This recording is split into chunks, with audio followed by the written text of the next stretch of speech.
Good afternoon, everybody. We're here today with my colleagues, Leader Ryan Spain and Leader Dan Ugaste, to announce legal and legislative actions aimed at ending the unethical and frankly illegal practice of partisan gerrymandering in Illinois.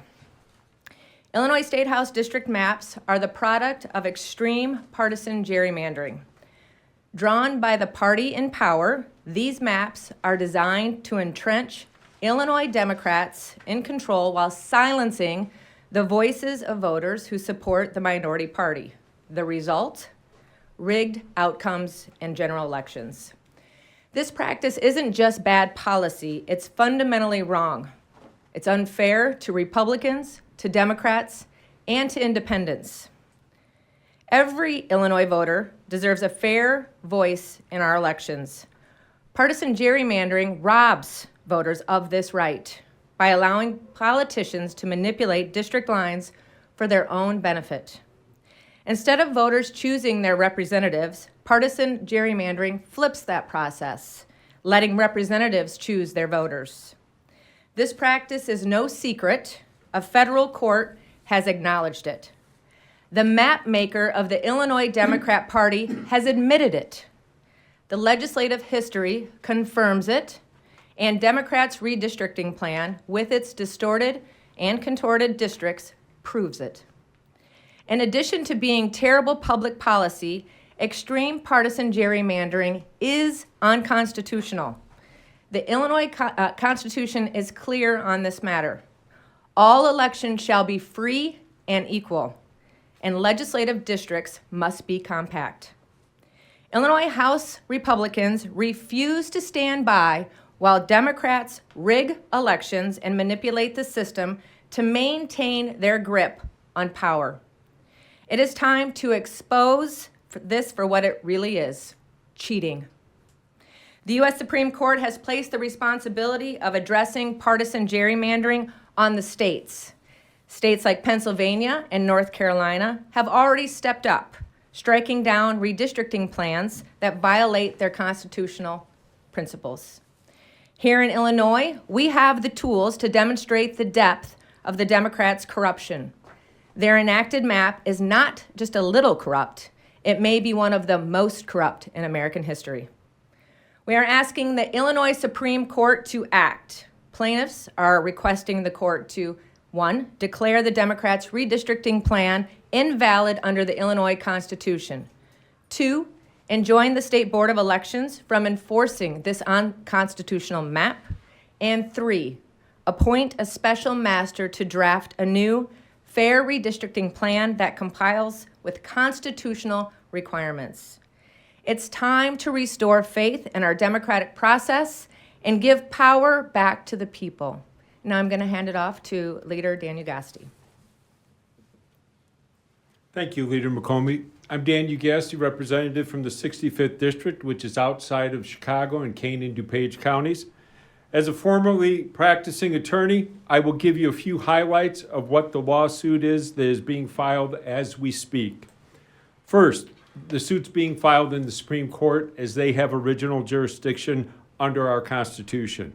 As such, we filed a motion for them to accept the case, and it's a compelling motion. Next, the basis for our suit is twofold, coming from one unacceptable outcome. The voters of Illinois are being disenfranchised by the current maps.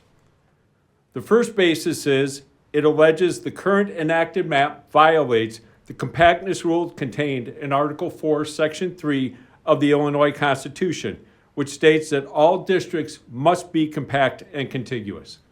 Second, the current map is so overly gerrymandered for partisan purposes that it violates Article 3, Section 3 of the Illinois Constitution, stating that all elections must be free and equal. Since arriving in the House, I have been a strong advocate for fair map redistricting and reforms that we need in order to make government reflect the will of our voters. I support expanding recall election for all elected officials, strong ethics reform, and changing the corrupt way the Democrats have perverted the system to draw legislative maps in Illinois, which provide them with what our expert witness, Dr. Joey Chen, describes as an insurance policy for House Democrats. As is demonstrated in Dr. Chen's report, this means the better a statewide Republican does in an election, the more seats the Democrats will gain in the House of Representatives. Therefore, the more effective their gerrymander is. The recently completed election cycle made clear how successful the Democrat overreach from their partisan gerrymandering really was. Of the 2024 House elections, Democrat candidates won only 55% of the statewide vote, but Democrat candidates won a supermajority of the seats, 78 of 118, or 66.1%. Still, the 2022, the prior election cycle, was even worse. Then Republican candidates in the Illinois House won a majority of the votes in the election, 50.9% of the statewide vote. But Republican candidates, again, only won a third of the seats in the House, 40 of 118. The exact same number as 2024 when not a single seat changed.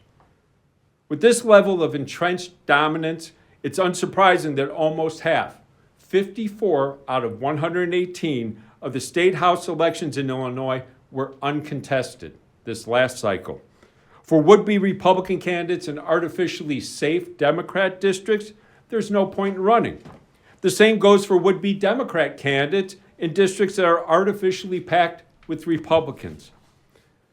The volume of uncontested races means that almost half of the state representatives will represent Illinoisans, not because they were elected and had to present their policy ideas to voters through debate and outreach, but only because they submitted the right paperwork to the State Board of Elections.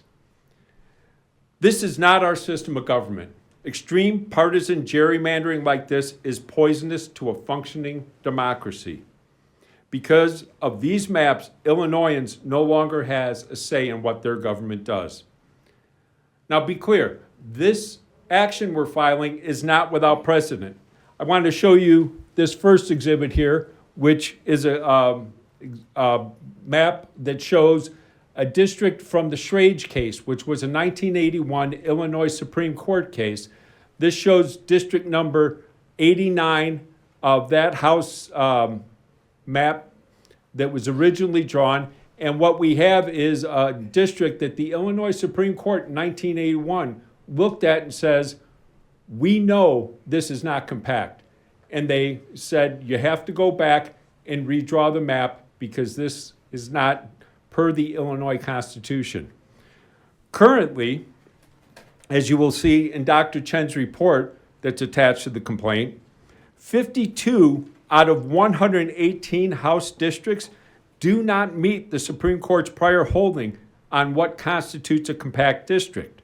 This cannot be allowed to stand. The Illinois Supreme Court needs to accept this case and find the current maps must be redrawn in order to guarantee free and fair elections.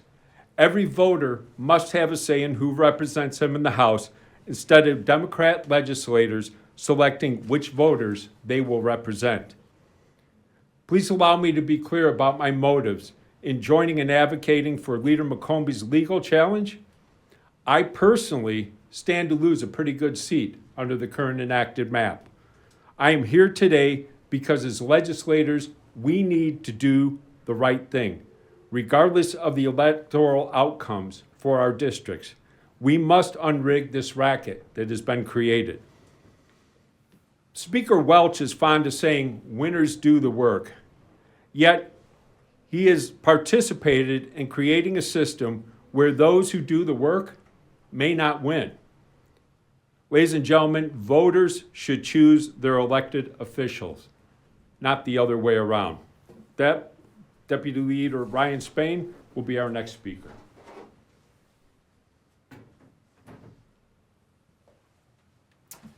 Well, thank you, Leader Ugaste, and thank you, Leader McCombie, for bringing this challenge forward to the Illinois Supreme Court. Good afternoon. I'm State Representative Ryan Spain. I live in Peoria. You know, as it is usually the case in Illinois, when we talk about major legal actions, this court case is focused on absolute power and absolute corruption. This case will prove to the Illinois Supreme Court with evidence beyond a reasonable doubt that legislative maps violate the Illinois Constitution. I served on the House Redistricting Committee, and I can tell you that time and again, the sponsor of legislative maps misrepresented the compactness of legislative maps and then repeatedly admitted on the record that maps were drawn for partisan political advantage. As you've heard, the court has already ruled on the requirement for legislative districts to be compact. In this Schrage case that we call it, shown on the previous document, the court establishes what a minimum standard would be for compactness. Today, as Leader Ugaste said, 52 out of 118 districts violate that minimum compactness standard that the court in Illinois has already determined. So why is that? Our case provides the evidence. First, we have proven that there is no need to violate the compactness clause of the Illinois State Constitution. Our evidence shows a possible map that protects Section 2 districts. Those are the majority-minority districts that are part of the Federal Voting Rights Act. We protect those districts and provide a minimum compactness floor that is above and beyond the decision by the Supreme Court in the Schrage case. Our evidence proves this, and in fact, we weren't able to create just one map that complies with the Voting Rights Act and is also compact and contiguous, but we created 10,000 maps that uphold those important standards that map makers have failed to deliver in the state of Illinois. Because this current House map has 52 districts that measure less compact, the map should be overturned. That's the first count in our complaint to the Supreme Court. Our expert witness has said we have perhaps the most uncompact map that has ever been seen in the nation. But that's not all. Why are these maps not compact? In this court case, in our second count, we prove again, beyond a reasonable doubt, that the outcomes seen in 2022 and 2024 in the Illinois House are statistically impossible to create without violation of the Free and Equal Elections Clause. And what's most sinister about the Democrats' map, the better the performance of a statewide Republican through the use of cracking, packing, and diluting voters, as you can see in this top chart, the more effective the gerrymander is for Democrats. I'll say that one more time. It'll be the third time then for emphasis. The Democrats' gerrymander is most effective when there is a strong Republican running at the top of the ticket. We are filing this lawsuit now, as quickly as possible after the recent election, to allow the court to review this compelling evidence that we've offered to invalidate the map well before the 2026 election cycle begins. The results of the 2022 election and certainly the 2024 election, where not one seat changed at all in the legislature, shows the urgency of bringing this matter forward before the Supreme Court. You know, Leader Ugaste just referred to an anecdote that we hear around this building a lot about winners do the work.